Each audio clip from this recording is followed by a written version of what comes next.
விஜய் அரசியல் கட்சி தொடங்கணுன்றது எனக்கு தெரிஞ்சு ஒரு 10 வருஷமாக பிளான் பண்ணி தாங்க வந்திருக்கிறார். இட் இஸ் நாட் என இந்த சரத்குமார் திடீர்னு நைட்டில் வந்து நீ எப்போ முதலமைச்சர் ஆவேன்னு அவங்க மாமியார் கேட்டு அவர் அப்புறம் கட்சியை கலைச்சது அந்த மாதிரிலாம் கிடையாது. அவர் எல்லாமே தெளிவாக பிளான் பண்ணுறாருங்க. அவரை வந்து மற்றவங்க தான் அண்டர் எஸ்டிமேட் பண்ணுறாங்க. என்னை பொறுத்த வரைக்கும் is a very very very plan. Vijay வந்து காங்கிரஸ் உடைய வருகையை விரும்புகிறார். வந்தால் காங்கிரஸ் நல்லது, காங்கிரஸுக்கும் நல்லது. காங்கிரஸ் வந்து தாவேக்கால போய் சேருவதன் மூலமாக அதுக்கு வந்து ஒரு நல்ல வளர்ச்சிக்கு வாய்ப்பு இருக்குதே தவிர, இளைஞர்கள் இடையே போகிறதுக்கு வாய்ப்பு இருக்குதே தவிர, மற்றபடி அவங்க வெஸ்டட் இன்ட்ரெஸ்டில் தமிழ்நாட்டில் கொஞ்சம் பேர் வந்து காங்கிரஸை வந்து திமுக காலிலே கட்டி இன்னொரு 100 வருஷத்துக்கு இப்படியே ஓட்டணும்னு நினச்சாங்கன்னா I am very sorry for Congress. DMK வந்துங்க அது வந்து ஒரு கரப்ஷன் டு த கோர் ஆகிப்போச்சுங்க. ஆன்டி இன்கம்பன்சி நிறைய இருக்குங்க. அதனால் அவங்களுக்கு வெற்றி கிடைக்க போதில்லை. காங்கிரஸ் வந்து அந்த மூழ்கும் கப்பல்லேருந்து வெளியே குதிப்பது தான் நல்லது, உயிருக்கு பாதுகாப்பு. அவங்க வந்து உடன்கட்டை ஏறணுன்னா அது அவங்க தலைவிதி. ரொம்ப சைலண்ட்டாக எ ரெவல்யூஷன் இஸ் டேக்கிங் பிளேஸ். எல்லா பக்கமும் மீட்டிங் நடந்துட்டு இருக்குங்க. ஒவ்வொரு மாவட்டத்திலையும் ஒவ்வொரு கிராமத்துலேயும். அரசியலும் அரசாங்கமும் ஜனங்களுக்கானது தானே. ஆனால் இன்றைக்கி என்ன நிலைமைன்னா ஜனங்க கிட்டேருந்து அந்நியமாகி நிற்கிது. அரசாங்கம்ன்றதோ அரசியல்வாதிகள்ன்றதோ அந்நியமாக நிற்கிறாங்க. You should go. நீங்கள் ஜாலியாக பாட்டு பாடுங்க, என்ஜாய் பண்ணுங்கள். என்ன இதில் என்ன இருக்குது? ரெண்டாவது ஒயிட் அண்ட் ஒயிட் வேஷ்டி சட்டை போடணும், துண்டு போடணும் அப்படின்றது ஏதாவது யூனிஃபார்ம் கோடு இருக்கா? விஜயகாந்த் கூட பேர் ரொம்ப ப்ரிப்பேர் ஆனது காரணம் is interaction with the media persons. கோவப்படுத்துகிற அளவுக்கு கேள்வியை கேட்பாங்க மீடியா ஆளுங்க. அந்த மீடியா ஆளுங்க வந்து பிளான்டட் பை டிஎம்கே தான். அப்போ அவர் கோவப்பட்டார், அங்கே தான் அவர் ஃபெயிலியர் ஆகிட்டார். இப்போ விஜய் வந்து ரொம்ப கேர்ஃபுல்லாக இவங்களை அவாய்ட் பண்ணுறாரு. ஏன்னா இவங்க வந்து நியூட்ரல் கிடையாது. இன்க்ளூசிவ் நியூஸ் தமிழ் நேயர்களுக்கு வணக்கம். இன்றைக்கு நேர்காணலில் நம்ம கூட இணைஞ்சிருக்காங்க அரசியல் விமர்சகர் திரு CK மதிவாணன் அவர்கள். நிறைய கேள்விகள் கேட்க போகிறோம், வாங்க பேசலாம். வணக்கம் சார். வணக்கம். இந்த ஆள போகிறான் தமிழன் சாங்கில் வந்து கிட்டத்தட்ட பார்த்தா அவரோட ஃப்ளாகோட நிறம் அந்த ரெட்டு எல்லோவை வந்து மெயின் தீமாக வச்சு தான் சாங் முழுக்க அந்த கலர்ஸ் தான் யூஸ் பண்ணியிருப்பாங்க. நான் ஒன்று சொன்ன தப்பாக நினச்சிக்காதீங்க. விஜய் அரசியல் கட்சி தொடங்கணுன்றது எனக்கு தெரிஞ்சு ஒரு 10 வருஷமாக பிளான் பண்ணி தாங்க வந்திருக்கிறார். இட் இஸ் நாட் என இந்த சரத்குமார் திடீர்னு நைட்டில் வந்து நீ எப்போ முதலமைச்சர் ஆவேன்னு அவங்க மாமியார் கேட்டு அவர் அப்புறம் கட்சியை கலைச்சது அந்த மாதிரிலாம் கிடையாது. ஸ்பர் ஆஃப் தி மூமெண்ட்டில் இல்லை. வெரி வெரி தாட் பண்ணி அதை வந்து ரொம்ப யோசித்து. நீங்கள் பார்த்தீங்கன்னா அவங்க அப்பா திடீர்னு ஒரு வாட்டி பண்ணார் தெரியுங்களா? அந்த டைமில் அவர் வந்து அதுலேருந்து டிசோசியேட் பண்ணி என் பேரை மிஸ்யூஸ் பண்ணக்கூடாது, எனக்கு அந்த எண்ணம் இல்லைன்னு சொல்லி போயிட்டார். ஸோ டைமிங் உள்பட கட்சி தொடங்கணுன்னு அவர் ஒரு 10 வருஷமாக ரொம்ப யோசித்துருக்காருங்க. அதுக்குள்ள ப்ரோஸ் அது இந்த NDTV பேட்டியில் கூட அவர் லைட்டாக சொல்லியிருக்காரு. ஏன் படத்தில் நிறுத்திருந்தாருன்னா, என் படங்களுக்கு பிரச்சனை வரும், என் படங்களுக்கு நான் அரசியலில் நுழைந்தேன்னா சிக்கல் வரும்னு அவர் வந்து ஃபோர்ஸி பண்ணியிருக்காரு. ஏன் தேவையில்லாமல் ப்ரொடியூசர் சஃபர் ஆகணும்னு 2-3 பேர் அதுக்கு முன்னாலேயே இந்த ஜனநாயகனுக்கு முன்னாலேயே தள்ளி இருக்கார் அவர், வேணாங்கன்ட்டு. அதுக்கப்புறம் ஒரு சவுண்டு பார்ட்டி எந்த பிரச்சனை வந்தாலும் கொஞ்சம் சமாளிக்கிற மாதிரி வந்த பிறகு தான் இந்த படத்தை கடைசியாக நடிச்சிருக்காரு. இதுக்கே அவருக்கு டபுள் திங்கிங் இருந்திருக்கு.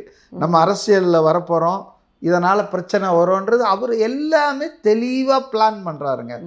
அவரை வந்து மற்றவங்க தான் அண்டர் எஸ்டிமேட் பண்ணுறாங்க. என்னை பொறுத்த வரைக்கும் is a very very very planned.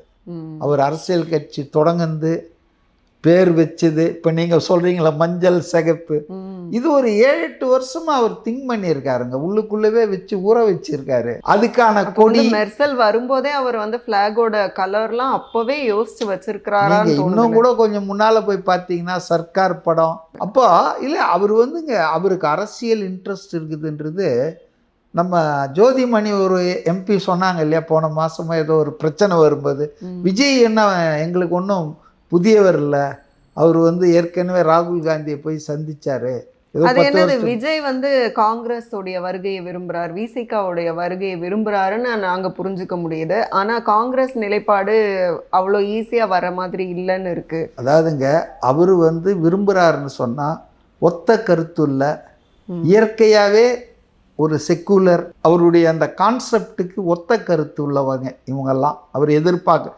இடதுசாரிகள் கூட அவர் விரும்புவார். அதே போல் நம்ம திருமாவளவன், காங்கிரஸ் இவங்கெல்லாம் தான் கூட இருக்கணும், தன்னோடு அவங்கெல்லாம் ஒத்த கருத்து உள்ளவர்கள் அப்படின்னு அவர் எதிர்பார்க்குறாரு, விரும்புகிறாரு. அதில் தப்பு கிடையாது. ஆனால் அவங்க வந்தால் தான் தன்னுடைய அடுத்த கட்ட பயணம் நகர்வு. அவங்க வரலான்னா அப்படி இல்லை, தனித்து அவர் களமாட தயாராக இருக்கார். அவருக்கு அதில் வந்து தெளிவான சிந்தனை இருக்குது. வந்தால் நல்லா இருக்கும். இந்த கமல்ஹாசன் சொல்லுவார், கடவுள் இருந்தார்னா நல்லா இருக்கும், அவ்வளோதான் அப்படின்னு. அந்த மாதிரி அதாவது வந்தால் காங்கிரஸ் நல்லது, காங்கிரஸுக்கும் நல்லது. இது வந்து காங்கிரஸ் வந்து தாவேக்கால போய் சேருவதன் மூலமாக அதுக்கு வந்து ஒரு நல்ல வளர்ச்சிக்கு வாய்ப்பு இருக்குதே தவிர, இளைஞர்கள் இடையே போகிறதுக்கு வாய்ப்பு இருக்குதே தவிர, மற்றபடி அவங்க வெஸ்டட் இன்ட்ரெஸ்டில் தமிழ்நாட்டில் கொஞ்சம் பேர் வந்து காங்கிரஸை வந்து திமுக காலிலே கட்டி இன்னொரு 100 வருஷத்துக்கு இப்படியே ஓட்டணும்னு நினச்சாங்கன்னா, I am very sorry for Congress. Congress has to come out of this DMK. ஏன்னா டிஎம்கே வந்துங்க இட் இஸ் டோட்டலி வந்து ஒரு இந்த பார்ட்டி ஆயிடுச்சுங்க, ஃபேமிலி பார்ட்டி ஆயிடுச்சு. அது வந்து ஒரு கரப்ஷன் டு த கோர் ஆகிப்போச்சுங்க. ஆன்டி இன்கம்பன்சி நிறைய இருக்குங்க. அதனால் அவங்களுக்கு வெற்றி கிடைக்க போதில்லை.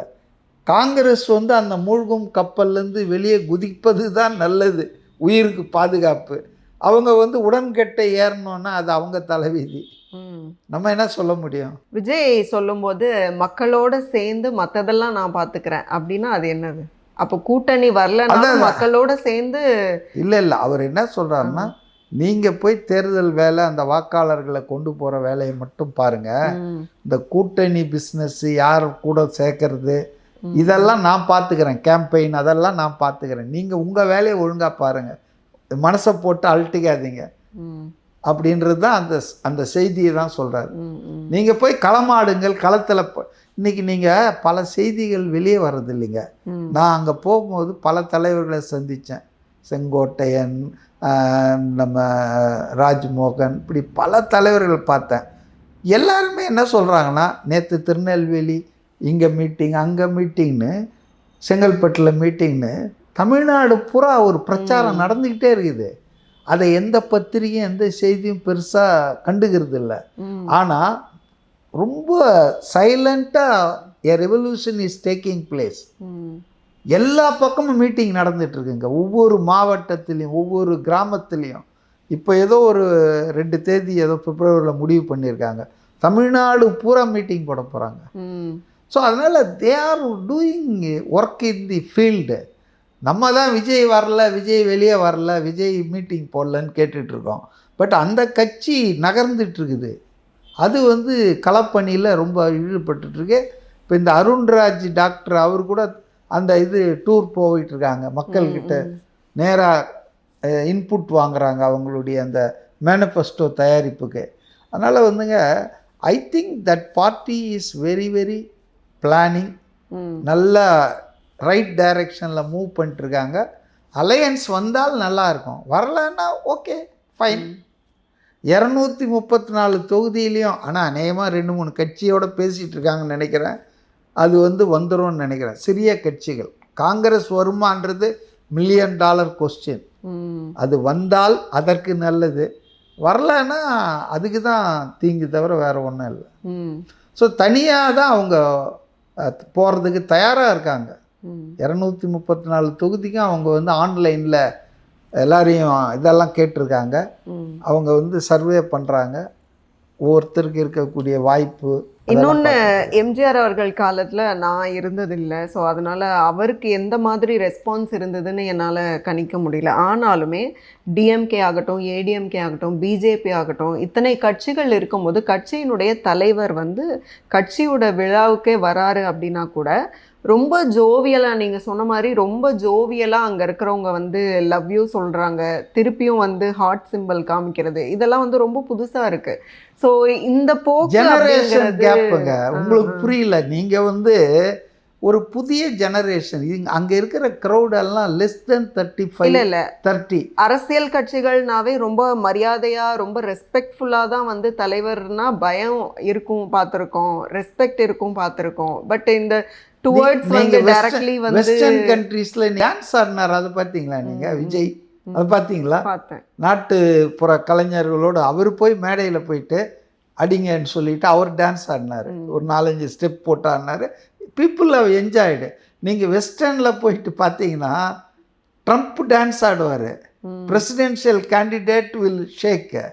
இதெல்லாம் வந்து மக்களுடைய இது தானேங்க. இது நம்ம அதை அந்நியப்படுத்தி அரசியல் அங்கே போனால் அப்படியே பிளாக் கேட்ஸ் இருப்பாங்க, அவரை பார்த்து பயப்படணும், இதெல்லாம் பயப்படணும்னு சொல்லல, அதை உடைச்சுதான் இந்த மாதிரி இன்னைக்கு மாறி இருக்குன்னு. ஜனரஞ்சகமா இருக்காங்க. ஜனங்களுக்கானது தானேங்க கட்சி.